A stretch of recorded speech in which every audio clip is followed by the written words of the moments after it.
Panchayat office না তৃণমূলের দলীয় কার্যালয়। সরকারি পঞ্চায়েত কার্যালয়ে গোছা গোছা তৃণমূলের পতাকা মজুদ, আর তাই নিয়ে বিস্তর বিতর্কের দানা বেঁধেছে। এমনই ছবি ধরা পড়ল পানাগড় বাজারের কাকসা পঞ্চায়েতের কার্যালয়। বিষয়টি নজরে পড়তেই প্রতিবাদে সরব হয়েছে বিজেপি। পানাগড় বাজারের ওপর রয়েছে কাকসা পঞ্চায়েত কার্যালয়, সেখানে সিঁড়ির নিচে মজুদ করা রয়েছে তৃণমূল কংগ্রেসের দলীয় পতাকা। পতাকাগুলি বাঁশ কঞ্চিতে লাগানো। অভিযোগ, পতাকাগুলি মাঝে মধ্যেই ব্যবহার করে সেখানে রাখা হয়। শনিবার বিষয়টি নজরে পড়তেই প্রতিবাদে সরব হয় স্থানীয় বিজেপি নেতৃত্ব। পঞ্চায়েতের বিজেপির সদস্য তথা বিরোধী দলনেতা আনন্দ কুমার বলেন, সরকারি কার্যালয়টিকে তৃণমূল নিজেদের কার্যালয়ের মতো ব্যবহার করছে। দলীয় পতাকা তাও আবার লাঠিতে পরানো অবস্থায় রয়েছে। এক কথায় তৃণমূলের যেন মজুত ঘর, দলীয় কাজে ব্যবহার করে আবার সেখানেই রাখা হয়। আমরা তীব্র প্রতিবাদ জানিয়েছি। আজকে কেস ধরা পড়েছে, কিন্তু দীর্ঘদিন থেকে এরকম চলছে। পঞ্চায়েত অফিসে তৃণমূলের মিটিংও হচ্ছে, পঞ্চায়েত অফিসকে তৃণমূল নিজের মিটিং হিসাবে ব্যবহার করছে। এটা এখন পঞ্চায়েত অফিস নয়, এটা পার্টি অফিস হয়ে গেছে। প্রধান যেটা বলছেন যে বিরোধীরা চক্রান্ত করে করেছে। চক্রান্ত কি? চাবিটা বিরোধীদের কাছে থাকে কি? চাবিটা তৃণমূলের লোকদের কাছে থাকে। প্রধান, উপপ্রধান, তাদের পিয়ন, তাদের কাছে চাবি থাকে। চাবি কি আমাদেরকে দিয়ে গেছে নাকি পঞ্চায়েত অফিসের চাবি যে আমরা চক্রান্ত করব? এরা নীতিদিন এদের এটাই কাজ আছে। দেখুন, আজকে ঝান্ডা ধরা পড়েছে, কালকে এরা কতদিন আগে মিটিং করেছে পঞ্চায়েতে। তো এদের কাজ, জনতার কাজ হবে কোথায় গিয়ে? এটা পার্টি অফিস হয়ে গেছে।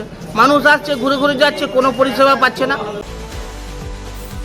সরকারি অফিসটা সরকারি অফিসের মতোই রাখা হোক, তৃণমূলের দলীয় কোনো সম্পত্তি নয়। এইভাবে চলতে থাকলে বৃহত্তর আন্দোলন শুরু হবে। যদিও অভিযোগ অস্বীকার করে কাকসা পঞ্চায়েতের উপপ্রধান উজ্জ্বল মল্লিক বলেন, দলের কেউ রাখেনি, এসব বিরোধীদের চক্রান্ত অপপ্রচার করছে।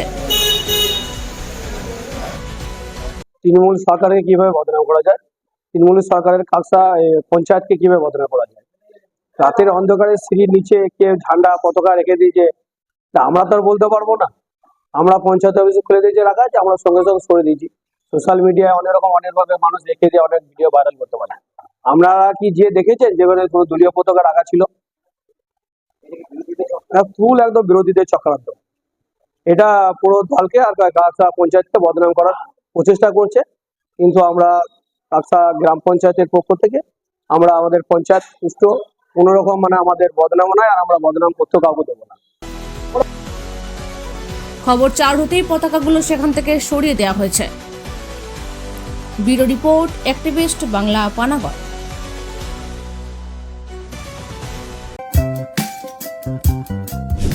দাদাভাই এন্টারপ্রাইজ খনি অঞ্চলের একমাত্র ইলেকট্রনিক্স আইটেমের নির্ভরযোগ্য প্রতিষ্ঠান, যার সততা ও বিশ্বাসযোগ্যতা আপনাকে মুগ্ধ করবে। একই ছাদের তলায় আপনারা পেয়ে যাবেন Samsung, Oppo, Vivo, Realme, Redmi সহ বিভিন্ন ব্র্যান্ডেড কোম্পানির নূতন এবং পুরনো স্মার্টফোন, তাও আবার আপনার সাধ্যের মধ্যেই। পাশাপাশি রয়েছে মোবাইল এক্সচেঞ্জের সুবিধা। তাই দেরি না করে আপনার পছন্দের মোবাইল কিনতে আজই আসুন দাদাভাই এন্টারপ্রাইজ। আমাদের ঠিকানা বনগ্রাম ও নতুন ডাঙ্গা, পিওর শ্যামলা রেল লাইনের কাছে, শনি মন্দিরের ঠিক বিপরীতেই। যোগাযোগ করুন 7001548618 অথবা 9641571480 এই নম্বরে।